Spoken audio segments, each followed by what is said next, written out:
Très peu de réglementations comprennent aujourd'hui des prescriptions relatives à l'adaptation au changement climatique. On le voit en France et partout dans le monde, les bâtiments construits ces 20 dernières années sont peu adaptés face à des vagues de chaleur qui sont plus longues et plus intenses, face à l'érosion, face à des cyclones, des séismes.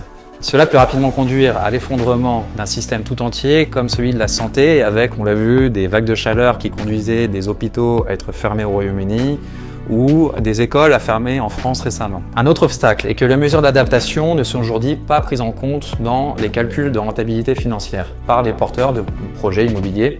Le PIB agit depuis 2018 pour la prise en compte de mesures d'adaptation dans les projets des bâtiments financés par l'AFD. Cela comprend une cartographie des risques pour comprendre le contexte local, l'intégration de mesures d'adaptation dans les documents d'avant-projet et des aides à l'investissement pour que les porteurs de projets puissent prendre en compte des éventuels surcoûts liés à l'adaptation.